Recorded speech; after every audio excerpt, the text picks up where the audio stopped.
I looked at myself in videos, especially, I mean, Never Gonna Give You Up, obviously the first one. I'd never made a video. And I'm looking at it going like, I'm not sure who that guy is, but I'll just pretend to be him for a while, you know. How are you? I'm very good, Tom. How are you? I'm well. Congratulations on the book, man.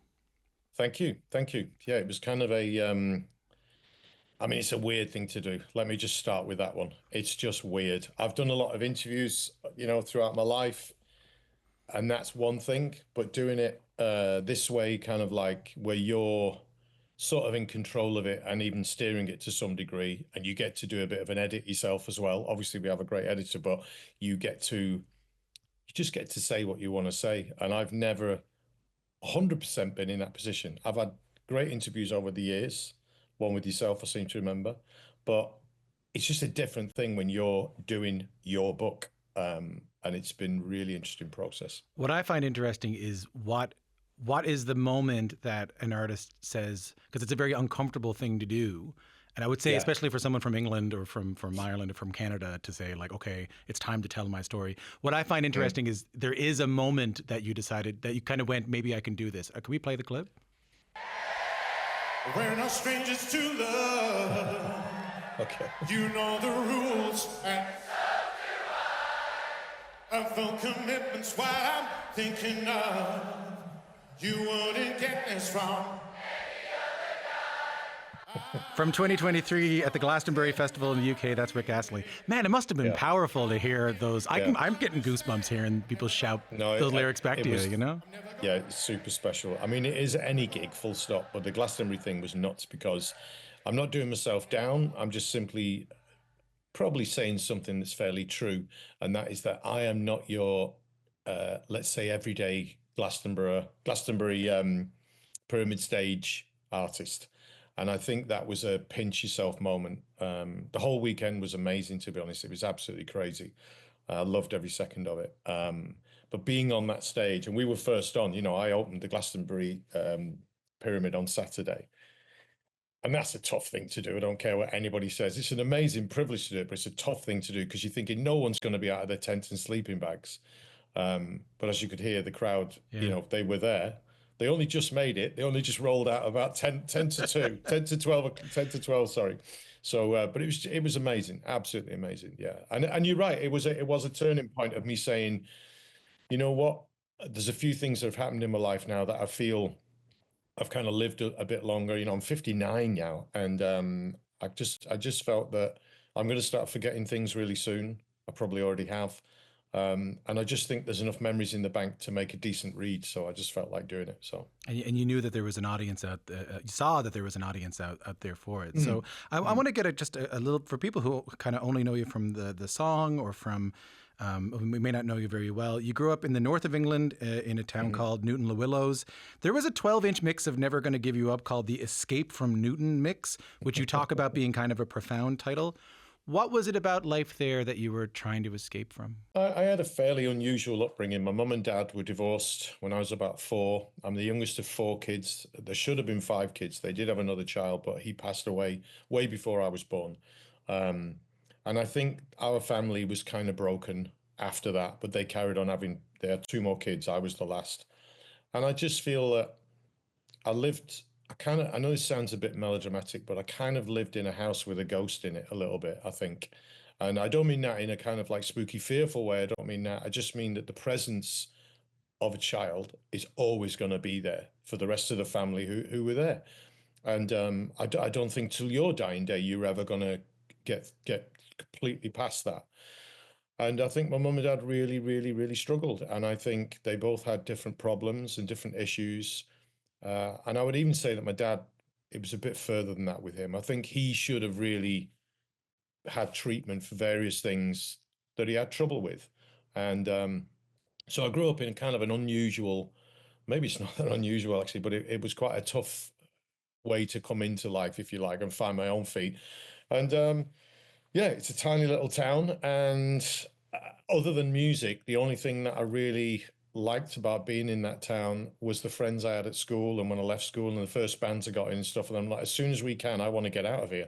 I want to go and see another part of life, you know? You mentioned that you said, I grew up with sort of an unusual childhood, and then you said, oh, maybe it's not that unusual. And I think you're right about that, because I think that what you write about in the book very well, that a lot of people go through, but is not talked about, is nuance and complicated feelings towards your parents. On one side, you tell this really harrowing story about your brother holding a knife against your dad's throat to stop your father from attacking you. And in the same page, I think, you talk about how when you needed a drum set, your father bought it for you right away and was very supportive. I'm not even sure if I have a question here, Rick, but like there's... I think that, but in a nutshell, that can also describe a guy who was really, really struggling and wanted to do the right thing and definitely loved us. He loved us. My mum loved us, just in very kind of ways that didn't really help kids growing up, if you know what I mean. Love is a really, really tricky thing, isn't it? You know what I mean? And it can be received and delivered and all the rest of it in so many different ways. And I just feel that they did the best they could, as simple as that. And I don't have any gripe about it. I don't have anything. I kind of, one of the things when people say, have you got regrets? I have to say no, because I'm pretty happy about where I am right now. I've been extremely lucky in my life. Yeah, I've put a shift in every now and again, to help the thing get along there. But I mean, you've got to have a certain amount of luck. And I think some of the things that are almost going to break you are the things that are going to make you, you know what I mean? And so I don't know, any trouble I had in my childhood, I can look back at it and say, well, actually, it probably put me on the path to actually getting on a stage, which I talk about in the book a lot as well. I don't think I've ever met anybody, and maybe you're the same, who's ever been down that road and been on a stage and been in a band or a solo artist and gone out and performed or acted or whatever, from a totally and utterly beloved, comfortable, super gorgeous upbringing. Those two things don't seem to come together very often. It's usually because you're like, sod this, I want to get out there and do my own thing. I'll show them, I'll make a life for myself, I'll whatever. And And you did. I mean, I promise we won't play the song, but you started this band called FBI, and you had this hit song. Talk to us a little bit about them and that. Yeah, I mean, we didn't make it. That's for sure. We didn't this, that, and the other. But I was in a band first at school called Give Way, actually, which is a road sign that the bass player pinched on the way home one night after a couple of beers. Yeah, we've all been there. And I got one that I used to slide on this. Really? Yeah, Okay. it was like sledding down the street that we Amazing. pinched. Yeah. Fantastic. Yeah, same sort of deal. And we played at the school disco, and as we used to call it, did all those kind of things, and it was great. And it was like for us, we sort of found our feet a little bit in going like, oh, we're in the middle of, we're not the nerdy kids, we're not the cool kids, but we're sort of visible all of a sudden because we've been in a band and played, been and played the Police or been and played whatever covers we were playing at the time and everything. And then the next band I got in when I left school, because one of the guys went to college basically. So that band kind of broke up. I joined this band called FBI that was kind of already going, and they were doing some Beatles covers, which is great. Nothing wrong with doing that. Learn from the best. But they were also doing some other kind of more rock and rolly things. I'm like, guys, there's certain pubs and clubs you can go and play that music in, but we need to be playing what's in the chart at least to get in a pub, to then have the dream of playing our own songs that we might get to write, So, but we did make a name for ourselves in our town, and we would fill out a pub, and it'd be mostly our mates and guys and girls that we didn't really know, but were in our town and stuff. And yeah, we did get it going, and that's how I met Pete Waterman, who's from the Stock Aitken Waterman trio, who were, they became massive at the end of the 80s for producing and writing so many pop tunes, and that's how I got my break with them. It wasn't Shake Your Arse. No, Shake Your Arse has never been recorded and probably never shall be. It might be on YouTube somewhere. I hope not. If I had the power, I'd take it down. We'll track it down. I'm sure you will. No, it just goes back to we'd entered some Battle of the Bands, basically. I talk about this in the book because I've got so vivid memories of it. We entered a couple of Battle of the Bands, and we went to one of them, and we saw these guys who were a bit older than us, and they just were so good. They were really tight. They were doing their own songs. They might have done one cover, but they were mainly doing their own songs. And so I just pinched everything I could from them, and including what they were wearing. And they said, we've got to have some songs that you just instantly know what the chorus is the second time the chorus comes around. So Shake Your Ass. Who doesn't want to sing Shake Your Ass? Fair enough. Come on. Come on. Like you said, you end up meeting Pete Waterman, who for people who don't know became, this is a bigger deal in the UK than it is for Canada, but part of this manufacturing machine called Stock Aitken and Waterman. So for people who don't know, these are the guys behind Kylie Minogue's first records, Dead or Alive's You Spin Me Right Round, and they write Never Gonna Give You Up, and that song becomes globally huge at the time, #1 in the UK, all across Europe, in the US, and here in Canada. You always believed in the song from the moment you heard it. Tell me about the first time you heard it and why it hit you so hard. I'd been in their building quite a long time because they signed me to make a record, and we went through this really strange period of time where they went from being kind of just bubbling under as producer writers within 4 or 5 months, mainly because of the Dead or Alive record, and then another record called Sail Me #1 by a woman called Princess. And then I think Bananarama turned up and they did a couple of tunes for them. So they went through this very, very quick period of having really big, big hits. And all of a sudden, big labels were asking them to do tracks for the artists they already had signed. So myself and like maybe a couple of other people got pushed to the back of the queue, back of the line, and put on the back burner. So I made tea, got the coffee, got sandwiches, did anything that the other kids who were hanging around, like being tape ops and assistants. And I just got stuck into that. But I got to live in London. I got to kind of like do things that as an artist you would never do, i.e. I was like the T-boy on sessions for hit records. And that's, as an artist, you don't get to do that. You just go in, you meet these producers, you do this track, you've got, So I was there when they actually put the chords down for Never Gonna Give You Up. And Mike Stock, one of the three guys, sang the melody to one of their keyboard programmers that they just kind of hired to help them and stuff. And even just hearing that, I thought, there is definitely something in that. It's so repetitive. And it's so simple. That part? That, but also the never gonna give. It's kind of like, it's an earworm straight away. So basically this guy called Ian Kerno, who'd been brought in as what we call a programmer, to put tracks and different things together. He had one of the earliest Fairlights, which everyone's fallen asleep listening to this already, but it's like it was the height of technology at the time. It was worth like £60,000. Okay. For the town I'm from, you could have bought a street of houses with that money. Do you know what I mean? Yeah. And this was on this like crazy thing that only people like Peter Gabriel and various couple of people were using. And he set to work like programming those strings that you just hummed and the brass parts and all the different things. And I just kept him fueled on coffee and biscuits. And Mike Stock kept popping down and saying, oh, hang on a minute, get back to this, change this, do this, And then the first time I actually did a vocal on it, Mike Stock was the guy who would like kind of squeeze that out of you. I just let him sing it to me a few times, and then I'd sing it back to him, and then I'd go in the vocal booth and then just sing it. And even from the very early beginnings of hearing it just being put together is one thing, and I felt there's something really great in this. But then when we put a vocal on it, I just thought, well, job done.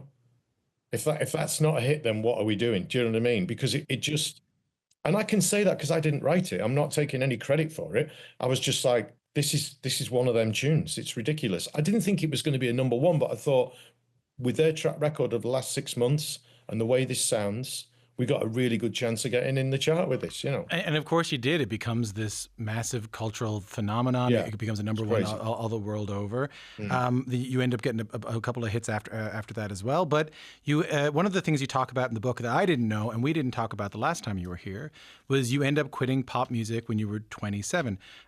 You talk about that you hated being a pop star so much that you gave it up entirely. Talk to me about that decision. Why was there so much hate towards it? I hated sort of what I'd become, really. I mean, hate's maybe a bit strong now, I mean, I was 27 and you have different emotions to when you're 57 and you describe them in a different way as well, I think. I was just done with it, man. It was just like pounding my head against a wall sometimes because I'm like, because you go through a whole thing of going like, I'm not actually that dude. The songs are bigger than you are. The videos are way bigger than you are. You're like, I'm not the dude. I don't even wear Ray-Ban sunglasses very often, but that's what people associate me with because of this, you know what I mean? And they're kind of like, I looked at myself in videos, especially, I mean, Never Gonna Give You Up, obviously the first one, I'd never made a video. And I'm looking at it going like, I'm not sure who that guy is, but I'll just pretend to be him for a while, And I think the relentless kind of day-to-day nonsense of it made me feel a bit like a fraud, if I'm honest. Because Like I'm the like, I'm criticism you not. were getting, or the No. The criticism's one thing, but that's pop music. Everyone gets criticized. They criticize you, the moment you have a big enough hit to some degree, and that I get that. That goes with the territory in pop music. If you're a rock band, it's different.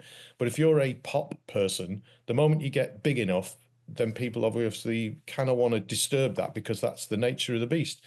No, it was just like I wasn't really doing anything to do with music. I was just going around talking about it. I'm talking to you from my little studio at home, and I've made 3 albums in here where you guys in Canada wouldn't know much about this unless you were like an actual fan of mine. Um, and I play all the instruments. I play all of it. I do all of it. I produce it all. I make records in my garage, and I absolutely love it. And back then, I was making records with producers and writers, and I wrote some of it, and I co-produced some of the songs, believe it or not. But I didn't really feel they were mine half the time. And then I'd go around the world just talking about it and miming on TV. Miming on TV was the biggest thing in the 80s. It's unbelievable to think about it now because if you went on a big talk show now, they wouldn't say, "Oh, do you mind just miming the song with some musicians you've never met, but we've just hired in Toronto or wherever it is you happen to be?" Do you know what I mean? yeah. And I just felt like I don't really know what I'm doing anymore. And I think the two huge things to this were we had a daughter by then, and I was getting on planes going, I don't really want to even get on this plane. And that turned into a fear of flying. And the truth of it was, I just didn't really want to go where I was going. And I would have much rather have been at home.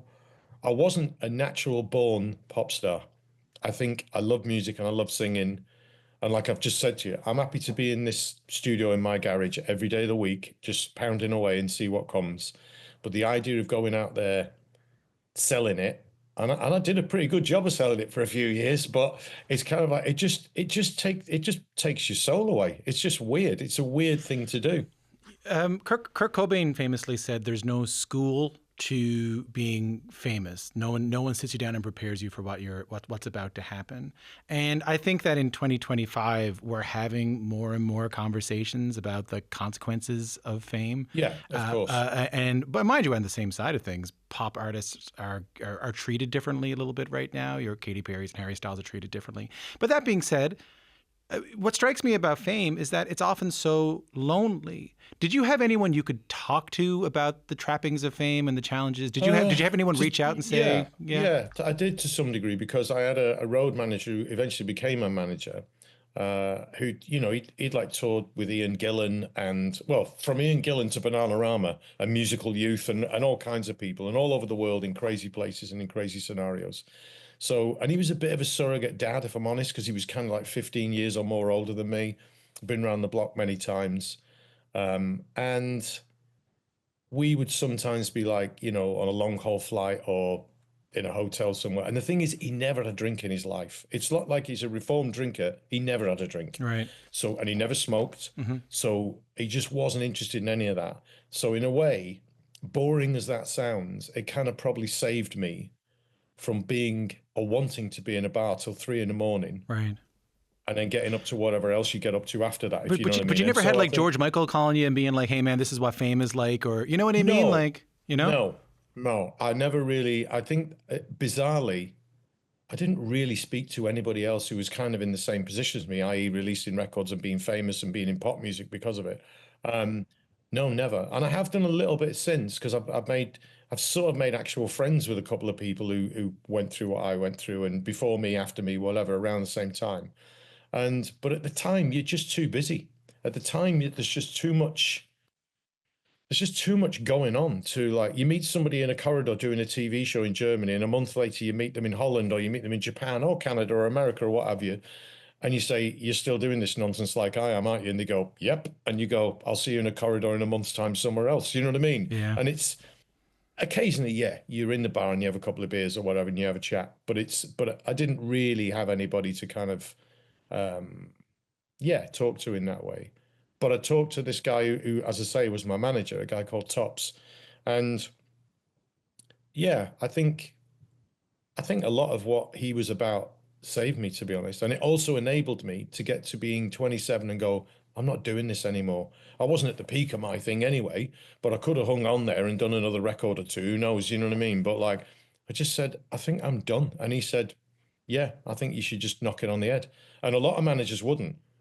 A lot of big managers and big managing companies and all the rest of it. And listen, I'm not having a go. I'm not saying they're all like this. I'm just saying the music business is strewn with people who are kind of like, hey, just take these pills and get on the plane. You'll be fine. And some people aren't going to be fine, you know, and we do see this every now and again. And there are some great people out there who've looked after people and put with all their nonsense as well, by the way. That's the other thing. Do you know what I mean? Yeah. So I'm not saying I was easy all the time because I wasn't. I was a kid and I didn't know what was Yeah. going on Yeah. most of the Yeah. time, you Yeah. know? So Yeah, yeah. yeah. I mean, you stop. You retired at 27. I mean, Rick, to me, your story is one of. I mean, we touched on one of them already, but your story is one of sort of going away and then everyone telling you how much they love you again. And we touched on one of them, and we're going to talk about a couple of them in a moment. But can we start by this trip to Japan that you took in the 2000s? Yeah. And this was a big thing that brought you back to performing again, right? Yeah, I'd been asked to do like my old songs and what have you, you know, in different ways, you know, like with you know, going with other artists maybe and doing like a lineup gig, you know, there's 4 or 5 people from the 80s. And I just kind of said, no, thanks very much, but no, I don't do that, and I'm done, you know. You don't want to be a legacy And then act. You don't want to be, you don't want to it be. wasn't even that. It was, to be honest, it wasn't that. Honest to God, it was not that. It was just I didn't see myself being able to walk out there. Of course, I could have done it, but I'm saying I just thought. I just want to lay something out for you here, right? Which is a bit weird because not everyone does this, and I love doing it because I think it's important. I got to choose to stop at 27 because I made some goddamn money and because I had a good manager and I had some good people around me who kept me healthy and kept me straight and kept me all the rest of it. I could say, I'm not doing this and I don't have to worry about my gas bill. A lot of people Yeah, fair enough. get home Yeah. after 5 years and go, I'm broke. In fact, I'm more than broke. I owe the tax man and I don't owe that car on the drive, you know. Yeah. And I was totally the opposite way around. I could kind of say, I'm done and I don't have to do this ever again. And then, a long story short, my wife and daughter, our daughter would have been 14 roughly at the time, I think. This offer came in, and my old manager Tops, and we chatted all the time and did it. And he said, look, you've had an offer to go to Japan. And I'm like, look, you know, I don't want to go. And he says, I know you don't want to go, but I'm just letting you know, it's a really great thing, a few gigs, this, that, and the other. And my wife overheard it, and our daughter overheard it, because they're really close with him as well. He's like family to us, and so is his wife. And they both kind of looked at me as just going like, that could be kind of nice, if we went on. So we went on a family trip. They kind of made me do it, really. But in the process of doing that, because I hadn't sung those songs for a long time, I just kind of realized that there's no promo, really. There's no kind of like, you've got to pretend to be this whatever or whatever. Just get on the stage and sing the goddamn songs, right? And in doing it like that, I actually walked out and I said, hello, Tokyo. Welcome to the biggest karaoke in town tonight. And that's exactly what it felt like. It felt like it was a great band, great bunch of guys and girls that I got to know really well because I did loads of gigs after that night, in different parts of the world and different places. It's like a house band for a thing called Here and Now, and there's one called Rewind, and it is nostalgia nights. Everything's a nostalgia night, by the way. Once you get 2 or 3 years away from it, it's a nostalgia night. Don't care what the artist is called. It's nostalgia after 3 years. Anyway, yeah, and I just kind of loved it. And I think because, you know what, it was something to add to that. I do talk about this, obviously, in the book. My wife's been involved in movies and stuff over the years, and she's had like a real career in it and everything, done amazingly well. She got nominated for a short film Oscar. So we went to the Oscars. So we're going to Japan, and all of a sudden, we're going to the Oscars as well. Actually, we're going with like 3 days apart. So I flew to LA. My daughter and my wife were already there and hanging out with friends and different stuff. Flew in, went to the Oscars in a brand new tux and everything, did the red carpet with her, did the whole bit, They didn't win, unfortunately. Stayed up for like 30 hours because we went to all the parties, did that whole thing, and then got on a flight and flew to Tokyo. And 24 hours after that, I'm singing those songs again. So it was the weirdest 5 or 6 days you can imagine. It was just crazy. And I think something in me just clicked and went, this isn't this isn't work. It's not. You're lucky. Yeah. You're lucky. Yeah. Just do it. Yeah. And the moment you really don't like it again, perhaps just knock Yeah. that on the head. And I've not really knocked it on the head for the last 15 years. But then it gets even bigger. I mean, I obviously don't need to remind you about this.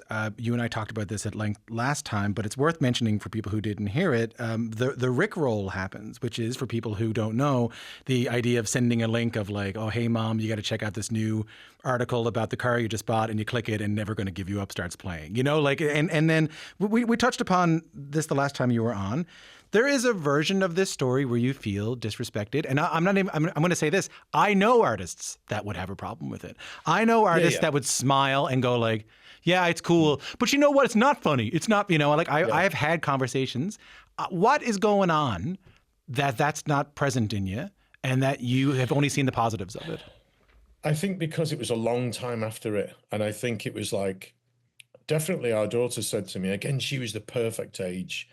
You know, she's 14, 15, 16 around this time. And she's just like, don't sweat it. It's got nothing to do with you.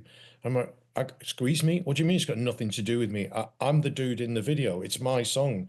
And she's like, yeah, but that's the internet. It's got nothing to do with you. I'm like, okay. And she said it in quite a dismissive sort of like, get over yourself way. And obviously it was the early days of it. But she was spot on. She was kind of like, just forget it. Just, you know, forgive the pun, but roll with it. Just get on with it, you know. And then I think because I've not been of that generation where I was glued to my phone all the time and glued to kind of what was happening here, there, and every, you know, I could just have a distance from it and just say, yeah, this could have been anybody. This could have been any song that somebody thought was goofy enough or cheesy enough or whatever, with a cheesy video and what, it could have been anyone's tune. So maybe you should be thinking this is a good thing and be grateful about it. Don't embrace it too much, because that would be a bit too corny as well. Oh yeah. Don't embrace it too much either. Yeah. And very smart don't get me daughter, wrong, very savvy media daughter. Totally, Yeah. absolutely. And I kind of think, bizarrely, yeah, I mean, that's been a bit of an eye opener, if I'm honest. I mean, you don't expect, well, I didn't expect to be getting advice from my teenage daughter. Yeah. She's 33, by the way, now. Yeah. But I did not expect to be getting advice from her, you know, and she's said a few things to me over the years that have made me think we're quite a close knit family in terms of what's happened in the last 15 or 16 years, because we've sort of had to be. Because obviously she lives in Denmark. My wife is Danish, and our daughter went there years ago to study and just never came home. She's married now and lives there, loves it. But she's still, you know, I think the book's been difficult for her at times because there's a lot of history and things in it she isn't really aware of because she wasn't born. I haven't really sat her down too much and talked about every single tiny thing, but because I don't think you do that as a parent, you know what I mean? You don't have to tell your children every single detail of your life. So that's been a bit of a tricky one, but I also think because my wife and I work together, she manages me and has done now for over 10 years, 12 years. We've experienced so many amazing things like that. You just played a clip from Glastonbury. We're all backstage with other family members as well and friends and stuff, and going, this is absolutely nuts. It's proper full-on bonkers nuts. But we're just going to dig in and just try and enjoy it for what it is, you know. I mean, for what's even more nuts is what happens, also happens at Glastonbury. Do we have that clip, Sam? Can we play it? Take me out tonight, where there's music and there's people and the young and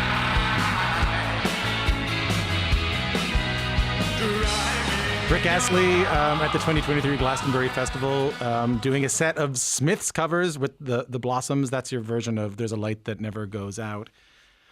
What's going on here? Is this a little bit of you going like, hey, I'm not just the never going to give you up guy? It this wasn't, is, you know. No, I don't really think it was to do with that. I as a kid, I loved the Smiths. My older brother got me into the Smiths and I just really loved them. I did a podcast with Blossoms. They're a band from the Manchester area, a place called Stockport. And I met them at this gig. It doesn't matter, but we sort of stayed in touch and I jumped on their podcast, and it's very much about Manchester and the music of Manchester. And I said, well, I actually really loved the Smiths as a kid and I still do. I've been to see cover bands of the Smiths many times because I really just want to hear all those songs the way they were and all the rest of it. And I said, one day in another universe, I want to go and do a gig one night where I just sing Smith songs. I just want to do that. I don't care if anybody comes. I don't care how small the gig is. I don't care. Anyway, a little while later, they kind of got back in touch basically and said, well, we'll be the band. And I'm like, hang on a minute, what? And listen, they're a successful band, and they play arenas in the UK. They just had an amazing album out called Gary, which please check that out because it's really great. It's probably the best record they've made, I think. And so we got together, we rehearsed, and we were all kind of like on close to tears. And what's weird is they're younger than my daughter, and they love the Smiths every bit as I do, maybe even more. And like Tom, the lead singer, I said to him, "Do you want to sing some?" He said, "Nope." Right. I was like, "Are you sure you don't want to sing some?" He said, "Nope." And he knows them better than I do, probably. And he would prompt me actually during the gigs. We've done like 4 gigs, I think now. He'd be looking at me going, "It's now, it's now." Kind of like sing now. If I ever got, it was just, and it's just been an absolutely amazing thing to do. And I know, listen, of course, that's going to ruffle some feathers. They knew that as well. But we did it from a place of absolute love. We love those songs. I would, that's the ticket I would pay almost anything for, to see the Smiths reformed. I've seen Johnny Marr recently. He does an amazing job of those songs, and he's got every right to do whatever he wants. He's Johnny Marr, right? But I still think there's a thing about, I don't know, man. It's really difficult. It was the coolest thing you could have done online. Like, I remember when it came up, it was like Rick Astley, who everyone in the world fell back in love with because of the Rickroll and the way I think that was all handled, and the way you, like you said, you embraced it but didn't embrace it too much.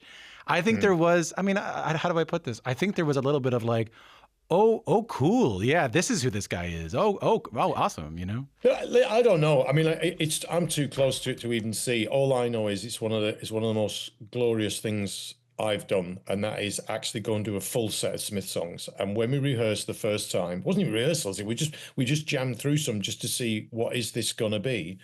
And when we got to please, please, please let me get what I want, I was like almost in tears doing it. And I was just thinking, okay, even if we only do it in the rehearsal room, can we just do like 20 songs? And the guys, Blossoms, they just said, we're in. And we did it. And whether we'll ever do it again, I don't know. A lot of people always ask, if we ever go for a drink together, because I go and hang out with the guys sometimes, or we even do the odd festival where we're playing on the same festival, which is very, very bizarre because they're young and cool and amazing, and I'm an old dude. But anyway. And do you do Smith's tunes and then do you do the hit too? No. We never do that. We never cross the line of either one. Right. And I think that's been good. That's been like a real, I think for them and for me, you'd have to ask them, but for me, I'm pretty sure when I've heard them talk about it independently of myself or with me, there's just been this love of those songs and the idea of delving into them and doing it with the full knowledge that the chances of Morrissey and Marr ever getting back together, and obviously one of the Smiths now very, very sadly has passed, very recently.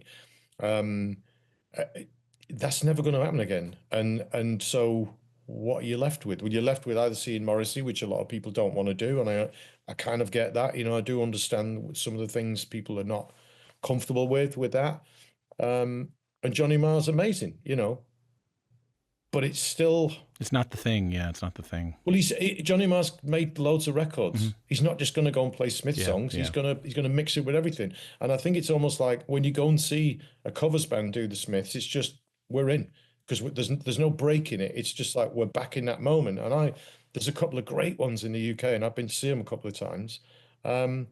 So yes, I've become part of a covers band. I mean, and there's nothing wrong with it. I absolutely love it. I couldn't love it more.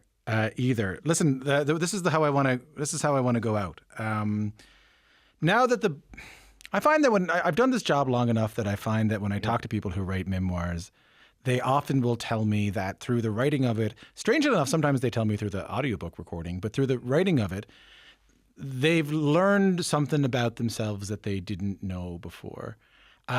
I can think of so many different things it could be, like how the decision to retire at 27, where that came from, the decision to get out of your town, the decision to be chill with the Rickroll stuff, the decision to go back on the road. I mean, all these things.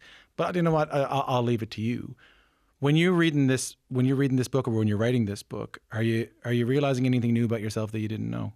I've been unbelievably lucky, and you could say that about almost anyone in music, because it's one thing to be talented, be driven, and all those things. But I'm sure but definitely I can 100% think of a handful of people straight away that I've met and gone, well, they're going to have the biggest record of next year. And they disappear without a trace.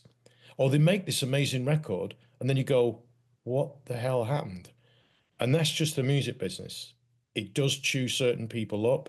You just have to have, and so the idea of having the moment that I had in the 80s and then sort of having another couple of moments in different ways, never obviously commercially as big and blah, blah, but whatever. But the idea of being 59 and I'm still sat in a little studio that I could be making a song that's actually going to be heard and I'm going to play it at Manchester Arena next year. I just find that a bit odd.